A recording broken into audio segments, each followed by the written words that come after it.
Happy Thanksgiving, and hope everything is fine. And that's King's Wharf. That is one of the docks in Bermuda. The other one is in Hamilton. The other one is in St. George. And generally, when I was speaking on the celebrity cruise lines, we went into there. There's really nothing much there. It used to be a fort in Bermuda for the British. Bermuda is a British island territory known for its pink sand beaches, and you go to Elbow Beach or Horseshoe Bay. It's Britain's oldest and smallest but most affluent British overseas territory. It is self-governing, but Britain takes care of it, and actually the United States takes care of it too, because it's only about 600 miles off the Carolina coast. It was settled by shipwreck survivors, maybe those people who helped found the United States. It's pretty much an empty area, and here's another view of from King Wharf, and that is St. George, and there I am shooting pool on the beach at St. George. Time to shoot some pool. The America's Cup was held there in 2017. That's Horseshoe Bay. Who's been to Bermuda from here? You have. So have you been to Horseshoe Bay? Boats, on ships. On ships, but have you been to Horseshoe Bay? Yeah. Yeah, so there's Horseshoe Bay. And don't steal any of the glass. I have a couple pieces in my house. This is Glass Beach, and this is years of people just throwing bottles over out of boats, and it washed up, and it's not actually sharp. It's been eroded over the years, but there is a beach called Glass Beach. And at Glass Beach, it says, this beach is the property of Wedco and remains open and accessible for the enjoyment of all residents and visitors. It is unlawful to remove or take any items off the beach. You're not going to tell anybody who took items off the beach, are you? Good, good. In particular, the natural sea glass. If you steal it, you are depriving all of those that come after you. Persons who chose to remove such items are liable for prosecution by order of the Wedco management. Shouldn't have done that, should I? Bermuda is only 21 square miles. That's all it is. It's 21 square miles, some small islands, 6 main islands, about 120 others. It's a crater. That's a crater that sticks out of the water. It's one of the 9 smallest places in the world in total land. And here are some of the islands that if you're sailing into Hamilton, you're going to see.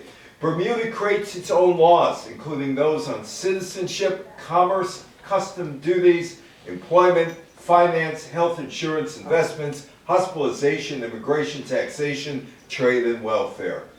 Oh, they got a big boost from these guys. Remember these guys, the Beatles? Remember the Beatles? Of course. And the movie Help? Half the movie Help was shot in Bermuda. Bermuda has around 65,000 residents, and prior to COVID-19, about 550,000 visitors, most from cruise ships, and there are 3 cruise ports in Hamilton, St. George, and the big one is in up by King's Wharf. And it's close to the United States, and it used to be a favorite honeymoon spot. If you look from Halifax, it's 2 hours. Toronto, 3 hours, all by plane. Boston, 2 hours. New York, 2 hours. Philadelphia, about 2 hours. Baltimore, Washington, 2 hours. Charlotte, 2 hours. 3 hours from Atlanta. Orlando, Miami, 3 hours. And London, 7 hours away. And it depends on tourism. Lots of golf courses there. Lots of golf courses. And, of course, a lot of swimming. This also is at King's Wharf. And the Crystal Cavern, which has interesting geological features, and the botanical gardens, which they don't tell you as a tourist, go see, but you should go see it. It's free, and it's pretty cool, and they also have an agricultural show over there, and check out this guy. He's all made up for the day. They sent him out to the beauty salon to get him to look like that. Bermuda shorts. You've heard of Bermuda shorts, right? Famous attire for men in Bermuda. They're worn with a jacket, a tie, and knee socks, and, well, it's quite proper when you go to a business meeting or social meeting. They are worn between May and 1st of May and the first week of November. I don't know if the fashion police would come after you. Today is November the 27th. November 27th. Fashion police might go after you if you do it today, or me. This is Juan de Bermudez, and that's what they're named after. He was the first known European to reach Bermuda in 1505, after whom the islands are named. He claimed the islands for the Spanish Empire, but there wasn't really much there, so the English came over. That guy there, he's been there forever, playing the role of the old British soldier on Fridays, and there he is with another woman who plays the wench. She gets dumped into the water. 1609. This is where the history of the United States and Bermuda intersect. 1609, the English Virginia Company, which had established Jamestown, Virginia, permanently settled Bermuda in the aftermath of a hurricane, when the crew and the passengers of the Sea Venture steered the ship onto a surrounding reef to prevent its sinking and then landed ashore. The first successful English colony in North America, Jamestown, Virginia, was intended to exploit the abundance of timber on the continent. This was at a time when Britain and much of Europe had long been stripped of trees. Shakespeare or someone. Well, Shakespeare was the guy who ran the Globe Theater. They said he also wrote. There's no proof that he wrote. There's no proof that he didn't write the plays. The news interested Shakespeare's writing of The Tempest, which he wrote, or somebody wrote, 1611, 1612. In the play, Ariel makes reference to the still vexed Bermuths. Most of the voyagers did reach Jamestown the following year on 2 new ships built locally, but the shipwreck marked the beginning of Bermuda's permanent settlement. Bermuda in 1612 was included in the 3rd charter of the Virginia Company, and 60 English settlers were sent to colonize the island, joining the 3 who remained from the Sea Venture party. That guy's been there forever. He's a nice guy. He's a local business guy, but he's also the town crier.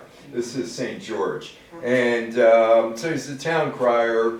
He's the guy who greets you on the cruise ships, and he goes around acting like an proper old British gentleman. But he wasn't so gentle.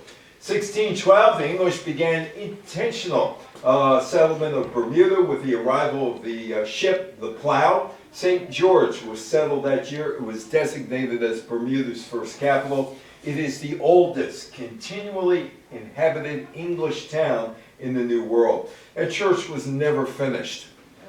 It's like Barcelona, that church is stuff that's never been finished.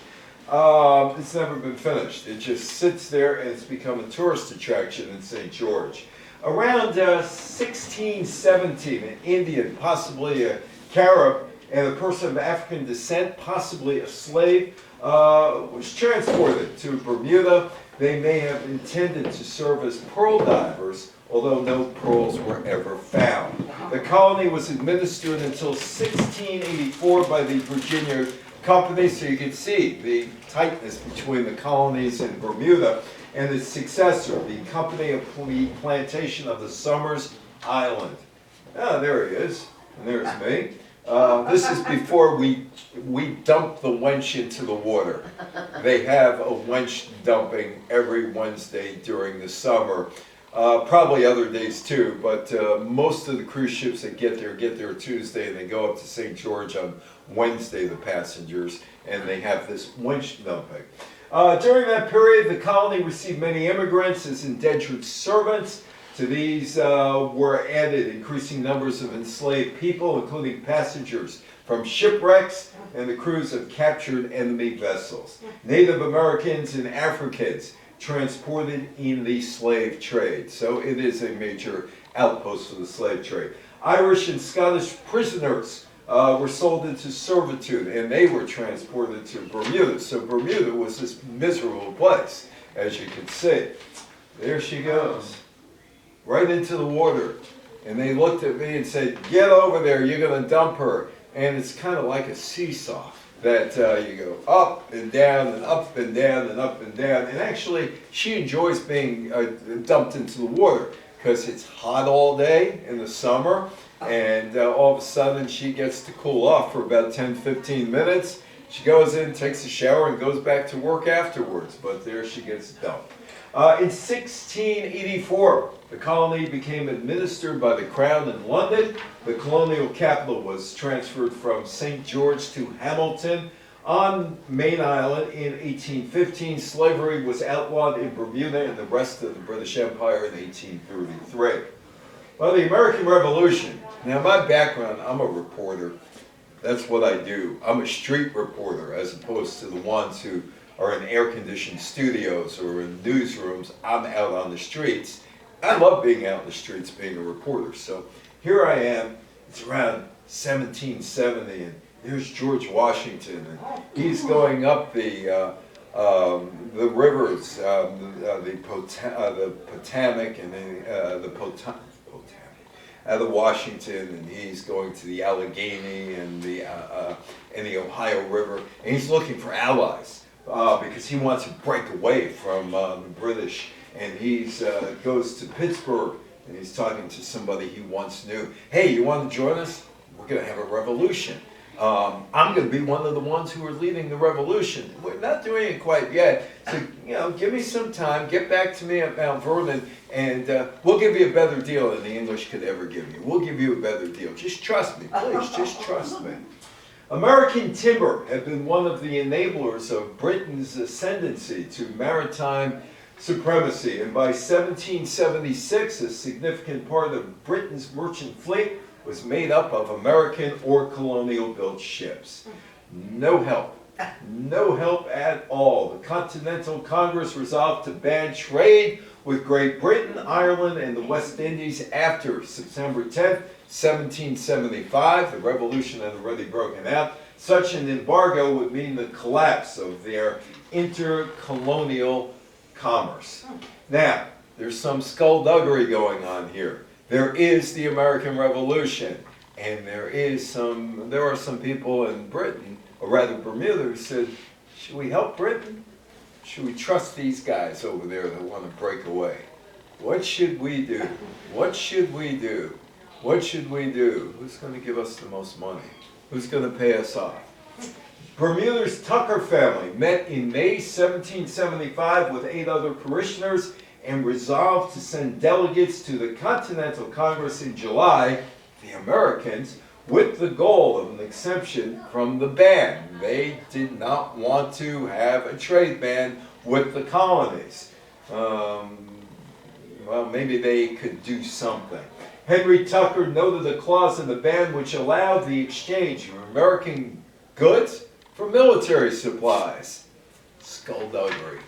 3 American vessels sailed to Bermuda, and on August 14th, 100 barrels of gunpowder were taken from the Bermudan magazine, loaded onto these vessels. On October 2nd, the Continental Congress exempted Bermuda from their trade ban, and all of a sudden, Bermuda is accused of disloyalty. They're not loyal to the Crown. Money talks. Yeah. Money talks, even in 1775. In late 1775, the British Parliament passed the Prohibition Act to prohibit trade with the American rebelling colonies and sent the HMS Scorpion to keep a watch over the island. Now the war. 13 American colonies. Nova Scotia is thinking, should we stay with the Brits, should we go with the Americans? Should we stay, go, stay, go, stay, go? Bermuda. Do we want to do business with Britain? Well, the war, there's the British flag and the Union Jacket and the American flag. After France's entry into the war in 1778, Bermuda was refortified. As a result, 91 French and American ships were captured in the winter of 1778-79, bringing the population once again to the brink of starvation. They can't get any food in there. And in Bermuda, the people, because of the skullduggery, they are going to be punished by the British. Bermudan trade was severely hampered by the combined efforts of the Royal Navy, the British garrison, and loyal privateers. There were privateers all over the place. Some were loyal to the colonies, some loyal to the crown, such as the famine that struck the island in 1779. The death of George Brewery in 1780 turned the governorship over to his son George Jr., and he was a Charles guy. He was King Charles guy all the way, and he was a Union activist. Under his leadership, the smuggling was stopped. The Bermudan colonial government populated with like-minded loyalists. No more friendship with the United States. It's gone. Well, the war ends in 1783, and that was once a fort, King Wharf, and after the Revolutionary War. So what happens? They're still part of Britain, and because they're part of Britain, it is a problem for America. Napoleon battled Britain for military, political, and economic supremacy in Europe, closing continental ports to British trade. He also unleashed a storm of privateers from the French West Indies in an attempt to cripple British trade in the New World. I wonder if he had indigestion when he posed for these pictures. It's like he's just like, my hand's here because my stomach is upset. Too much war. There is Napoleon. In 1811, work began on the large Royal Navy dockyard on Ireland Island in the west part of the chain of the islands, and that was to serve as the island's principal naval base guarding the western Atlantic Ocean shipping lanes. To guard the dockyard, the British Army built up a large Bermuda garrison and heavily fortified the territory. But there is a war that Britain is also facing, or also has started, or was started by the Americans. It was called the War of 1812. So what side is Bermuda on? Well, it's goodbye Halifax. That's where the British ammo was all stored. But Halifax could be part of the War of 1812, and they want to get their ammo out, so where do they send it? They send it to Bermuda. Hello, dockyard. During the War of 1812 between Britain and the United States, the British attacks on Washington and the Chesapeake were planned and launched from Bermuda, the headquarters of the Royal Navy's North American Station, which had recently been moved from Halifax. Now, in August of 1814, the White House was burnt down. General Ross came from Bermuda. He goes up to Fort William McKendree in Baltimore, and that was basically it. He didn't go any further, and that's where the Star-Spangled Banner came out of, because Francis Scott Key was sitting there and he's looking around, and the flag is still flying, and the British retreat, and that's how the Americans got their national anthem, because of the battle. And the plans were made in Bermuda to attack Washington, D.C. And the attack on Washington, D.C. was in retaliation to the Americans' attack on York, which is now Toronto, which was the provincial capital of Ontario. Civil War. And that's Stone Mountain, Georgia. Anybody ever been to Stone Mountain, Georgia? It is a monument to the Confederacy, which is odd because Stone Mountain, Georgia is a minority majority town.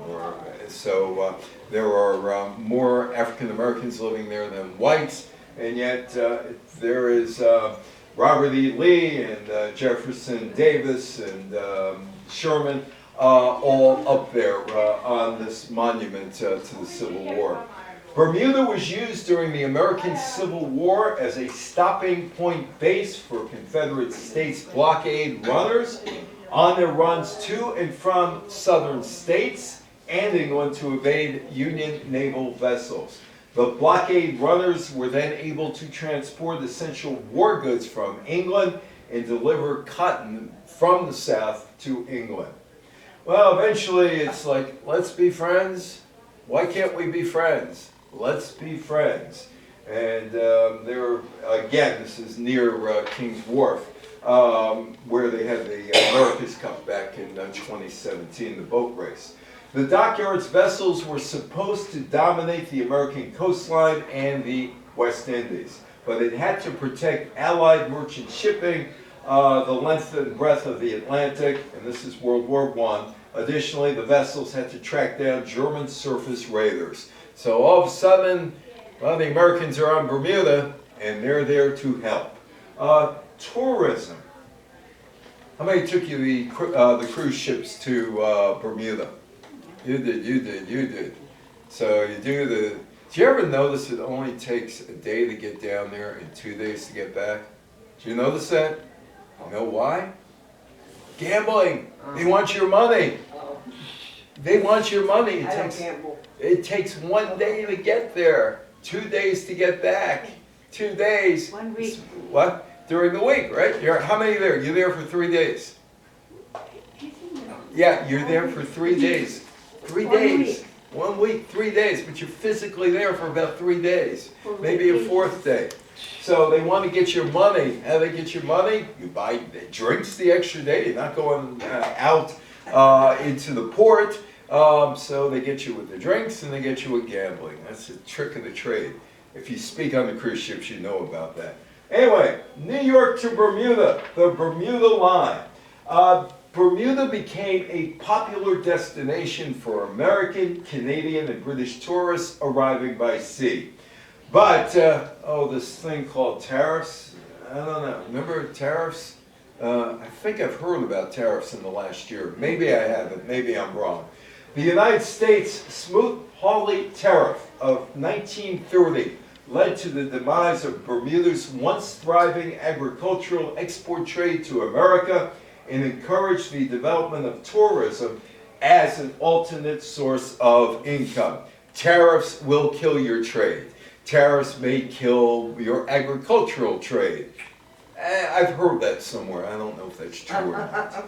Anyway, so your bags are all packed. You're ready to go. And in the 1930s, as America was coming out of the Depression, hey, Bermuda is not very far away. In 1937, Imperial Airways and Pan American, remember Pan American? That's long gone. Yeah. Well, yeah, that was the Pan Am flight that was knocked down over Scotland.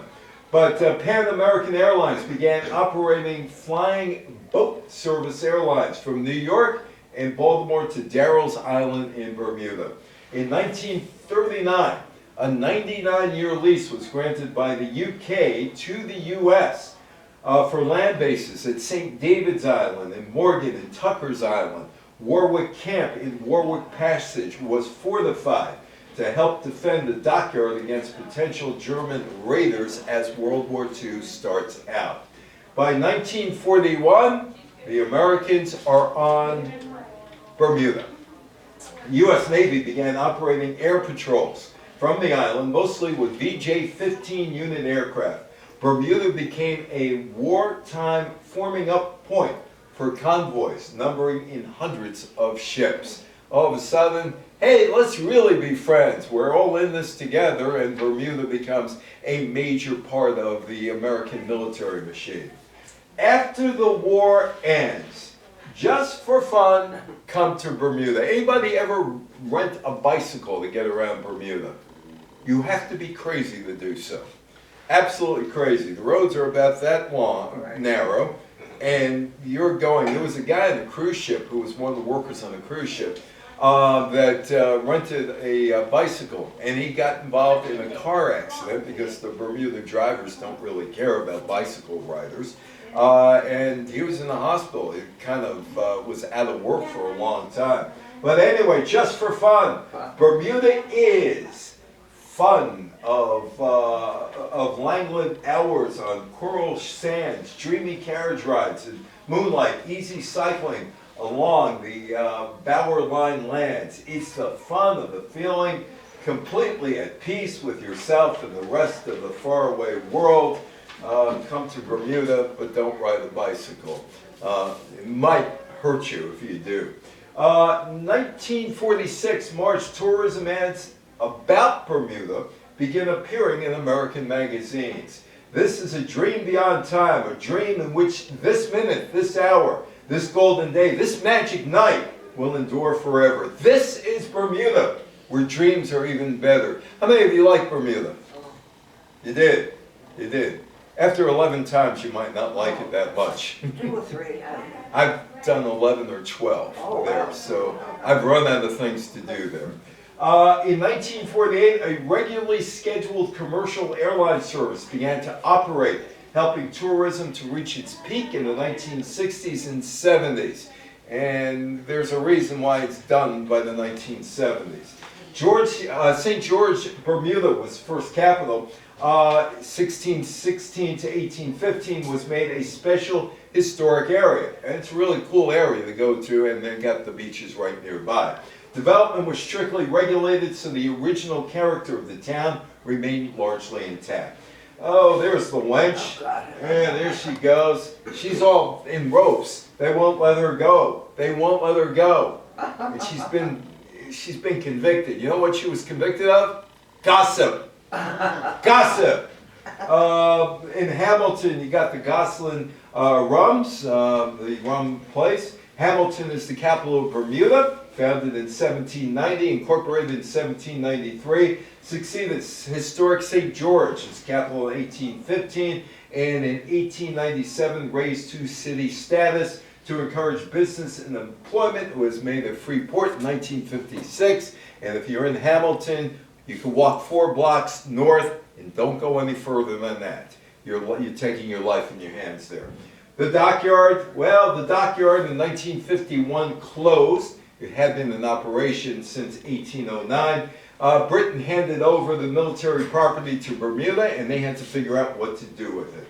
Bermuda became a vacation spot for the East Coast elite, both Canada and the United States, who would hop over to golf and tan and sip rum swizzles at the Elbow Beach Hotel, which was a mainstay in the 60s and 70s. Remember Jonathan Winters? Yeah. How many of you like Jonathan Winters, the comedian? Yes. Yeah, he was pretty good. He was pretty good. How long has he gone now? Oh, probably 30, 40 years. Oh, really? Yeah, Oh, yeah. God. Jonathan Winters, he was Oh, around it's in the that 50s long. and Oh, 60s. was it? Well, the other day I was doing a talk about John F. Kennedy. I said, you know, John F. Kennedy would be 108 years old now. And what? Yeah, be 108. In 1963, Jonathan Winters was deliberately cast to host Passage to Bermuda, a half-hour promotional film produced by the island's Trade Development Board. And you could go up on YouTube and you could watch it, and he's selling all of Bermuda. Widely shown in cinemas and on U.S. and Canadian TV as well at service club meeting, and as well as service club meetings, Passage to Bermuda was an effort to shake up the island's state marketing. Oh, I'm in the same spot he was. My wife put me in there, you know. She put me in there. I had to stay there, roast in the heat. Stay your wife? Yeah, yeah. At least, you know, half hour ago when I last spoke to her. Anyway, yeah, she put me in the stockades. Now, what happened in the 1960s after Cuba fell, the other islands said the Americans who went to Cuba were going after them. And we're going to go after them with slot machines and casinos. Bermuda does not have slot machines and casinos. This is Phillipsburg down in St. Martin in the Caribbean competition. By the end of the 1970s, however, international business had supplanted tourism as the dominant sector of Bermuda's economy. Bermuda de-emphasized tourism in the 1990s for banking, and you should recognize Hamilton, right? That's Hamilton. Bermuda is an offshore financial center. According to the Foote report, Bermuda is the second largest captive insurance domicile and the third largest reinsurance center in the world. You got your HSBC. Well, HSBC was a big problem in Bermuda and helped sink the economy. The global financial crisis of 2008 and the subsequent 6-year recession there led to thousands of people leaving Bermuda. In 2016, John White, he is the president of the Chamber of Commerce, estimated that 5,000 people left the island as a result of the crash and the recession. You're talking about an island of 65, 70,000 people, so you get 65,000 people leaving, It's 8% of your population going. The dockyards fell into a state of disrepair. Storms and lack of maintenance caused damage to many buildings. Beginning in the 1980s, increased tourism to Bermuda stimulated interest in renovating the dockyard and turning it into a tourist attraction. And that is the Royal Naval Dockyard. Shopping, dining, and entertainment where culture, history, and adventure wait you. Except it's only a very small part of the dockyard. There's a whole bunch of stores, and the rest of the dockyard, the old buildings, are empty, absolutely empty. Several former warehouses have been turned into artist shops, and the pedestrian mall has opened in the Clock Tower building. The Keep area is now the site of the Bermuda Maritime Museum and the Dolphin Quest attraction.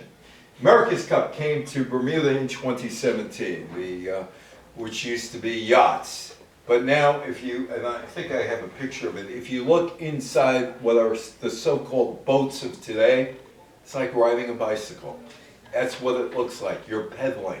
You're pedaling. That's what you're doing inside the boat.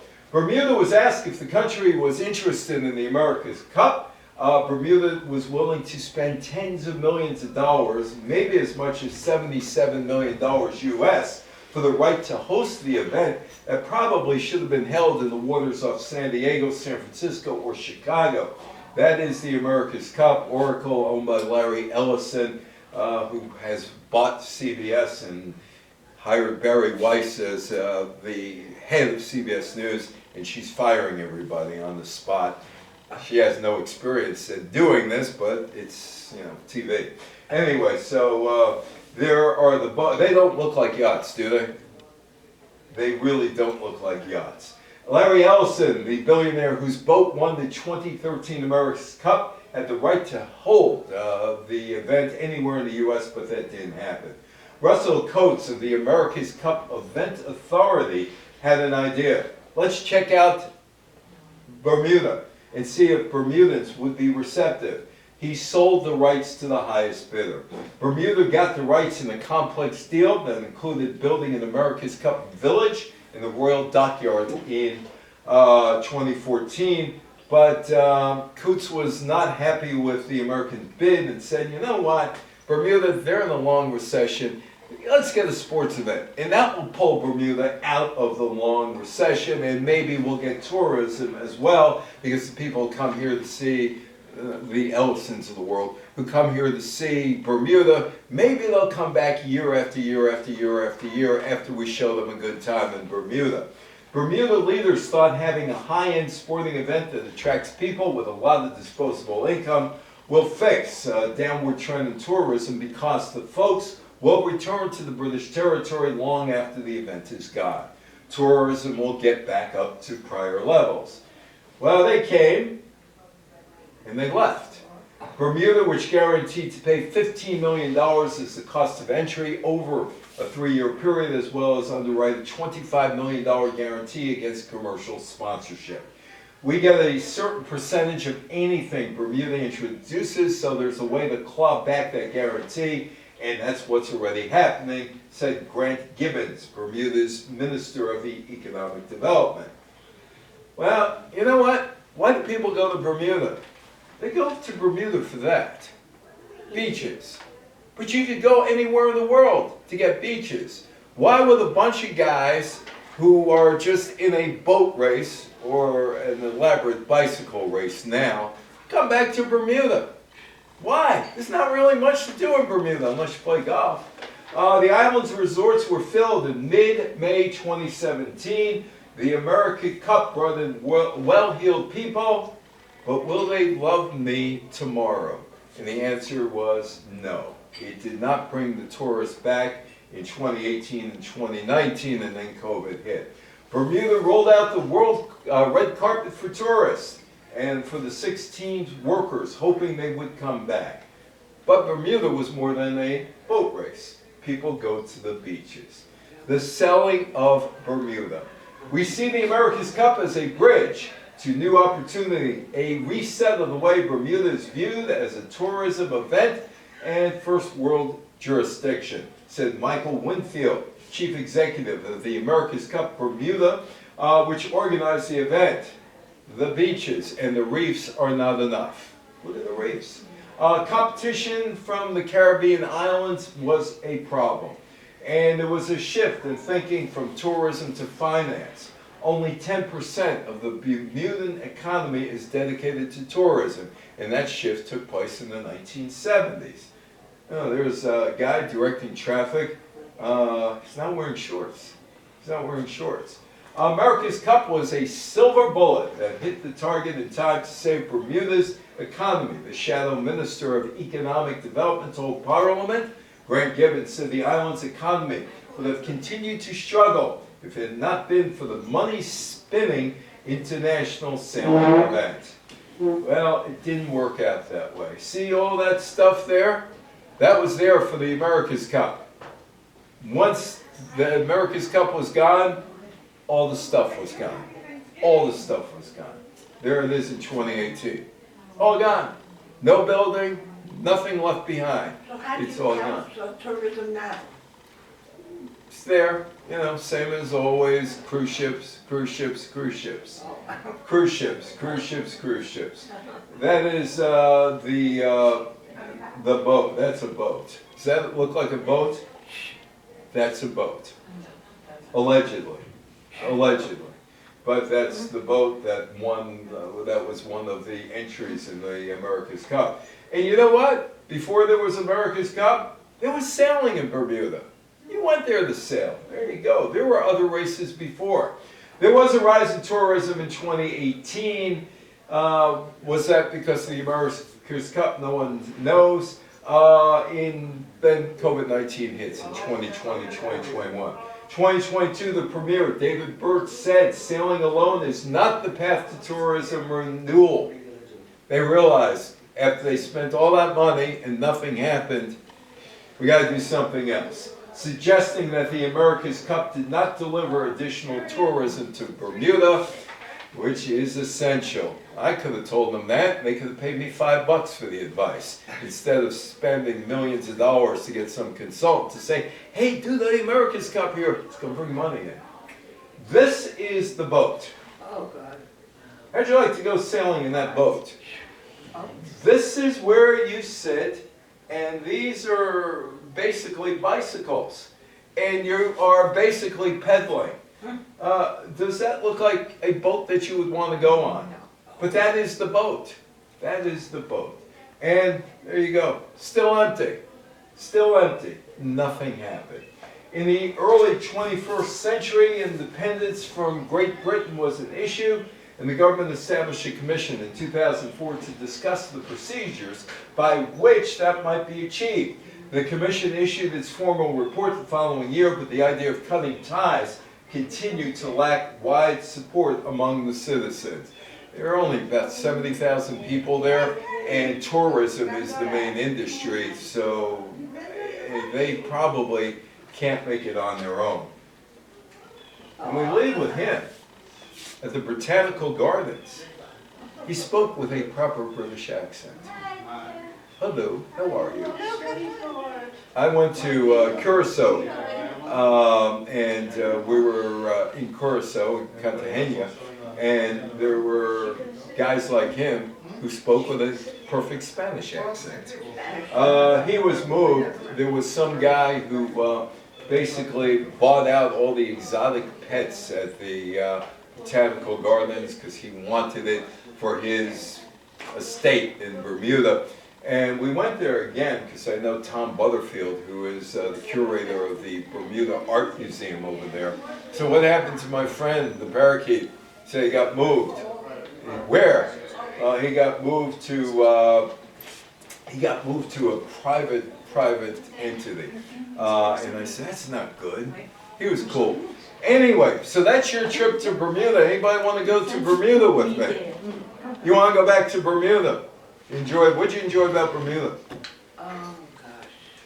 I think I told you that day we had a nice lunch Oh, the lunch. in a Yeah. nice. They moved that guy. Last time I did. See that guy, Bridget? Yep, I'm just getting a nice photo of you. Yeah, he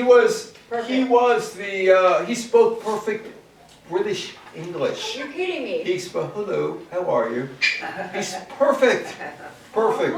And they moved him. They moved him. They moved him. He's now living in a private residence instead of the botanical garden. So you had lunch. Who else went to Bermuda? What'd you do in Bermuda? I swim with the dolphins. You swam with the dolphins near the reefs, not far from the reefs. So anyway, It was bad, we got rain. oh. We got rain once. I've been there 11 times, and we've been moved because of possible hurricanes. I think I should put the pictures in that I have of these cranes moving the boats and throwing them onto the land because a possible hurricane. There are a lot of hurricanes that go through there, but leave very little damage. You don't go on unless it's time to, where you get the cruise, where you get in. Well, there's nothing you do about it. If there is a hurricane, they'll just send you to the Bahamas instead. But I'd rather go there than the Bahamas. I like that better. Anyway, have a happy Thanksgiving. Thank you. And I got you out of here before lunch. Thank you. So we'll see you in a couple of weeks. Okay. Okay, take care. Thank you. Bye-bye.